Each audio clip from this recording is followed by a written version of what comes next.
Dragon Ball Super Battle of Gods is the first arc in Dragon Ball Super, which from this point onward I will refer to as DBS to keep things simpler and not a mouthful. Anyway, Battle of Gods arc is based on the Battle of Gods movie. The decision to retell the 2013 and 2015 movies was at first a polarizing idea to the DB community. Not many were really happy to find out the movies would be retold and retconned. Many at first did not like the Battle of Gods arc, but now I'm gonna take a look at it to see if the hate it got originally was really worth it. Welcome to the first episode of the Dragon Ball Super Retrospective. Today we'll be covering the first 8 episodes of DBS, diving into Goku, Gohan, and Vegeta's mentality of fighting, the threat that Lord Beerus, otherwise known as the God of Destruction, poses, and Beerus' character as a whole. The animation, the events of the story, how the tension, and most importantly, how the music affects the scenes. What benefits anime has over the manga will be covered in the next episode as well. Anyway, let's jump right into Dragon Ball Super Battle of Gods. Starting off with the first episode, we see Goku farming. Yes, battle-loving saying doing some farming. For some people, that was quite a surprise. Not because Goku isn't a hard worker, but because Goku's wife, Chi-Chi, is the daughter of the Ox King. As it turns out, the money the Ox King has is running low, so they can no longer rely on him for help with money. So, Goku works the farms and fields. While he does state he'd rather be training on Northern Kaio's planet, he's doing it for his wife. However, when his son Goten comes to deliver the lunch, Goku takes a little break, letting Goten tend the field. While Goten tends the field, Goku transforms into Super Saiyan, a powerful form that boosts Goku's power by 50 times its base. This catches his son's attention for some funny moments. And by funny, I mean Goten driving off a cliff. Okay, it's a lot funnier when you're looking at it. Anyways, Goku saves Goten, and when asked why Goku's still training by Goten, Goku talks about the last villain of the original Dragon Ball series. Goku states that Majin Buu was terribly strong, and without the help of everyone else, wouldn't be able to win. Goku knows someone stronger is out there. With the possibility that they are a bad guy, he has to be prepared. He says, another one like him might come along. I gotta train to be prepared. Now this fits Goku, but also gives an insight to where he is right now. He knows from the past fight he will not always be able to get the help of others. He needs himself to be stronger in order to protect the Earth. Compare that to the Buu arc, where Goku tried passing the torch to the next generation, but realized that the next generation was not yet ready to carry said torch. Goku here realizes that and continues to push himself. Yes, while he does love fighting and training, in fact he did that after sacrificing himself in the Cell Saga, Goku is a hero by circumstance, not choice. He, however, is fine with that, as he does not actively seek out trouble. If facing down with trouble, however, he will fight it. Gohan, son of Son Goku, was never a fighter by nature, and it still shows. In the first episode of Dragon Ball Super, we see Gohan with his wife, Videl. Both Gohan and Videl's fathers were fighters, but they were both raised differently. Videl grew up in the shadow of her father. Everything she'd do was because she was the world champion's daughter. Gohan, however, was the exact opposite in a way. As he never grew up in his father's shadow, he was put through a lot of studying as a kid and forced to train with the literal reincarnation of a demon king named Piccolo. Going through what can only be described as a hellish childhood, knowing his father was dead. Surprisingly, he grew up well, but throughout all the battles he went through, he still wanted to become a scholar. He knew he was a powerful fighter, but just like his father, he was a hero by circumstance at first. Growing up though, he slowly became a hero by choice when becoming the Great Saiyaman. Savior of all mankind! Yes, that is very nice. Gohan still, however, always managed to follow his goal of becoming a scholar, and rarely was he a fighter first. And we see that in his brief conversation with Videl. The next generation are not the only ones chasing after Goku, however, as his lifelong rival, Vegeta, is trying to catch up with Goku, but can't understand the mindset Goku is in. When on vacation with his wife and a son, Vegeta states this: he defeated Majin Buu, and he should have become undisputedly be the superior fighter. Yet he keeps training, and also, I can't afford to fall behind in such a place. Here, a look into Vegeta's mindset gives a lot of insight. He not only can't focus on spending time with his family, but can't even see why Goku himself keeps training. In his mind, he thinks that no one out there could be stronger than Goku. And if Goku stopped training, Vegeta would stop training. Yet Goku keeps training, and Vegeta can't figure out why. Vegeta can't comprehend someone out there is stronger than Goku. It just doesn't compute at this point. However, soon, he'll be forced to have it compute. Gods, in Dragon Ball at the very least, were normally good people. Never did they hurt or destroy. When the universe would be threatened, they easily side with the good guys, caring about the universe and wanting to keep it alive, knowing that if the universe was gone, there was no hope. With Battle of Gods, however, this all changed. Setting the tone, we see some chefs on another planet far from Earth rushing to get food ready, their king yelling in what seems to be fear. Soon, a table was set up quickly with all different types of food, and I'll admit, it makes me a bit hungry, but at first, there's little clue as what is happening. From what can be gathered, the person they're serving is very important, perhaps even more important than the king of the planet. Slowly, the person comes into view, as the king tells him each dish was prepared by the best on the planet. And then, we learn the figure's name. Beerus. Surely, this Beerus is very important if the best chefs on the planet are serving him, yet for what reason? After eating the first dish, this Beerus person states to like it. It's just the way he likes it. Yet, there was a bit too much fat for him, and he states, only half this time. The audience is given very little time to process this as the figure taps on the table and a purple-looking circle appears. Then in a blink of an eye, half the planet is destroyed. The control of such power to the point where he can tap on a table and destroy half a planet in itself is impressive. While yes, by Dragon Ball standards, destroying a planet isn't that big of a deal, the control of such destructive power is. Then finally, we get our first full look at Beerus, a cat-like creature wearing some Egyptian-inspired clothing. Instantly, he gives off the impression that he is important, and if he is able to easily destroy a planet, then something must be going on. This shows a fierce and uncaring side of Beerus. Even the tiniest thing sets him off, supported by him saying the food was a bit too fatty. Now, in my opinion, if a food was a bit too fatty, I wouldn't mind. This cat does, though. In episode 2, we once again see Beerus. However, this time he's waiting for someone named Whis. Cut to a planet where these tiny creatures are trying to kill a dinosaur from their planet. Some big yellow one comes out of nowhere and easily defeats it. As they carry it back into victory, Whis is there to obtain the dinosaur meat. Whis states he still has time, but Beerus shows up saying that he's done waiting. Then, after hearing that Beerus had a prophetic dream about some guy, the big yellow creature transforms and then charges Beerus. Beerus defeats him with no effort whatsoever. Then, easily destroys the planet. In the dust that comes from the now destroyed planet, a figure forms to Beerus, and his eyes widen. Whomever this person was he saw in his dream, he certainly got Beerus' attention. Beerus then goes on to state it feels good to watch a planet explode, and tells Whis he doesn't need the dinosaur meat to remember this ultimate warrior. It's right on the edge of his tongue, and then he says it. Super Saiyan God. The ultimate warrior who will entertain Beerus. However, he's not completely certain if that is the name, so we suggest they go home and eat so Beerus maybe will remember it. This is a side of Beerus that shows his boredom and curiosity, as well as his impatientness. Him showing up early when Whis still has 40 seconds left just shows he's itching to fight this guy. But it also shows how little he actually cares about the time. If he wants something, he gets it then and now. Not today, not tomorrow, not even after breakfast. He gets it now. Lastly, curiosity. Surely a guy like Beerus wouldn't waste his time with something like this unless it really piqued his interest. This super whatever is strong enough to maybe finally give him a reason to test his limits and go full power. In episode 3, we see two Kaios, the Supreme Kaio and the Elder Kaio. The Elder Kaio talks about who this Beerus person is, as he sensed the destruction of the planet. Beerus is the god of destruction, as we know from before. The Supreme Kai gets this and states there's also meaning in destruction, as the Kaios create, and obviously the god of destruction destroys. However, the Elder Kaio instantly shoots down this idea, going on to talk about Beerus destroys on a whim, even stating we must make sure nothing irritates Beerus.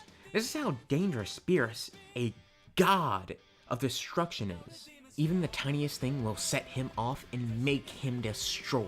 Cutting back to Beerus' planet, we see multiple sides of Beerus.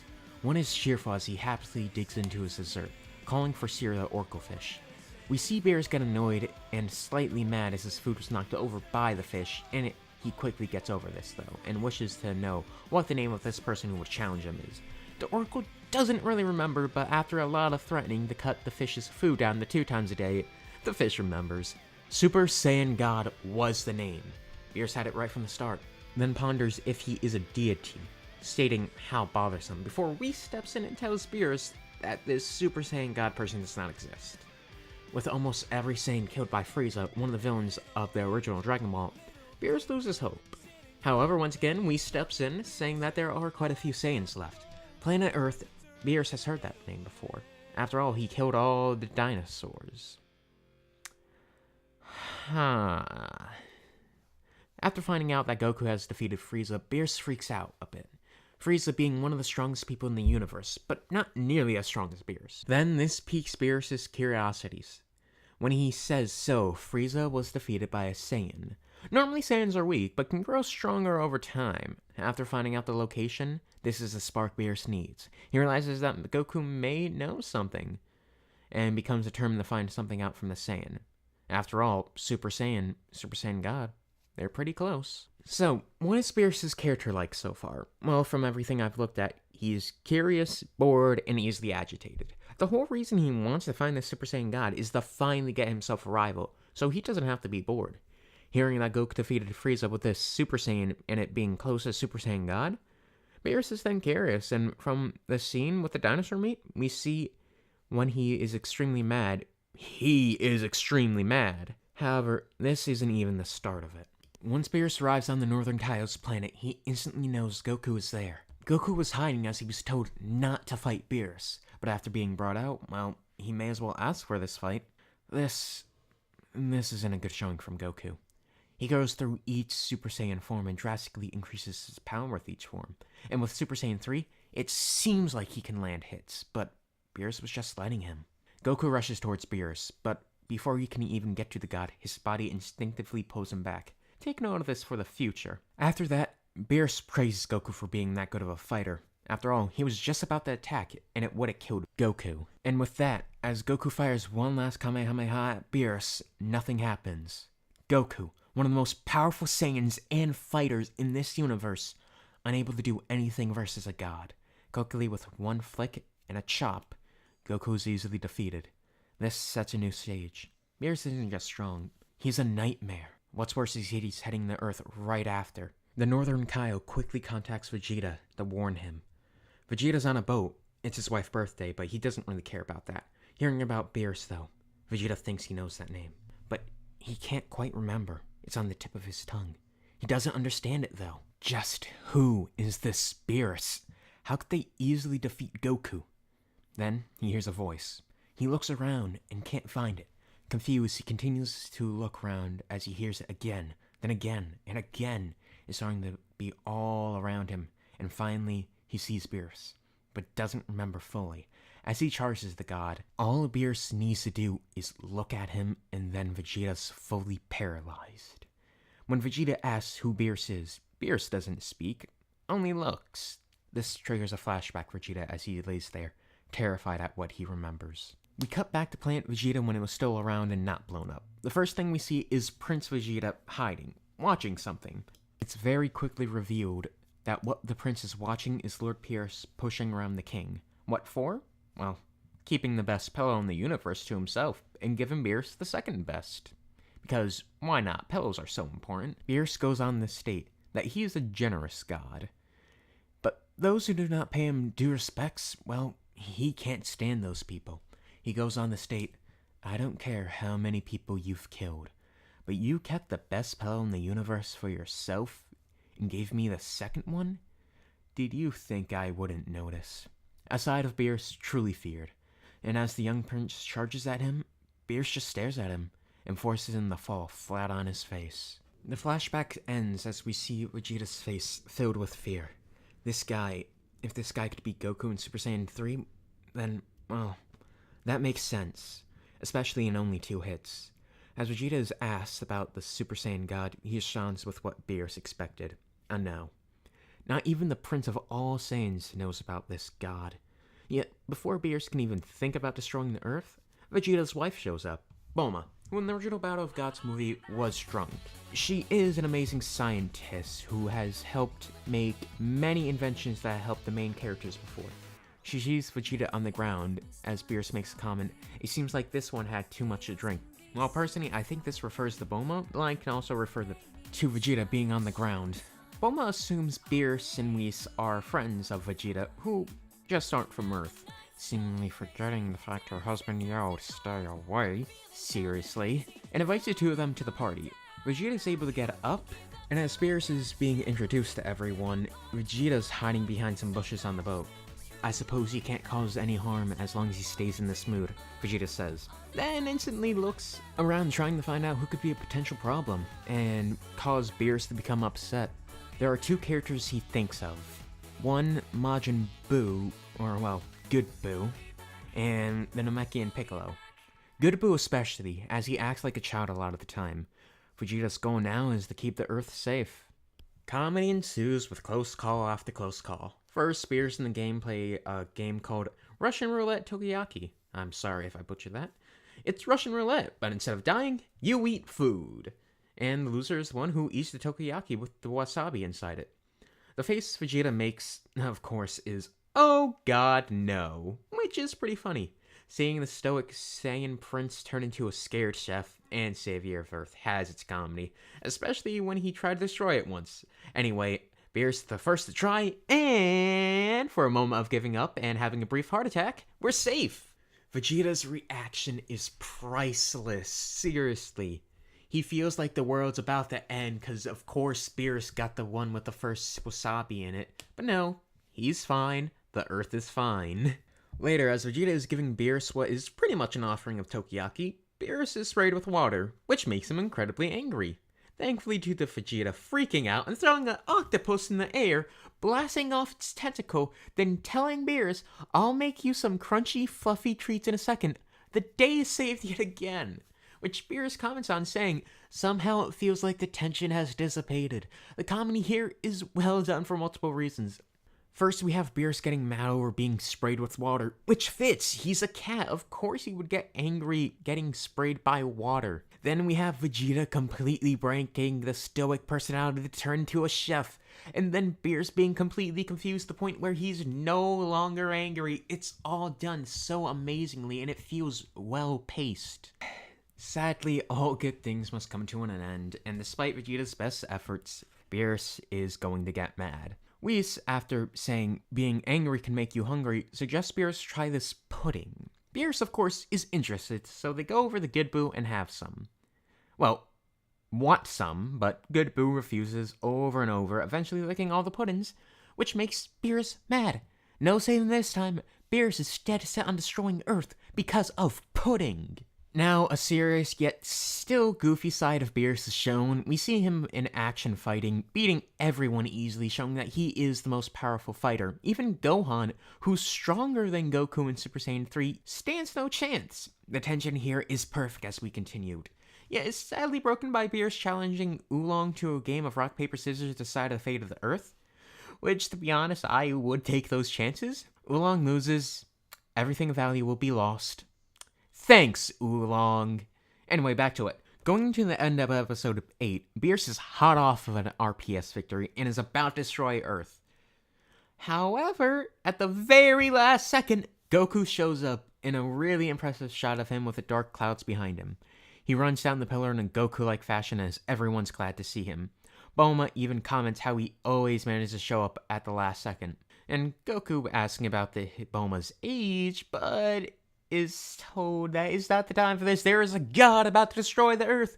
While stumped at first, Goku realizes he might be able to find the Super Saiyan god. Beerus is a little confused as to what he should do at first, but ultimately lets Goku's plan go through. Though only for a little bit. This means Goku and the others will have to act fast. Will they be able to summon the Super Saiyan god and save Earth? Well, we will cover that in the next episode, along with what I already said I would cover. Anyways, thank you so much for watching. I worked really hard on this first episode, and I hope you all enjoyed it. It's like a dream come true to do this stuff. Anyways, I'll see you guys later, and you'll know when the next episode is up, because you'll hear the witches sing.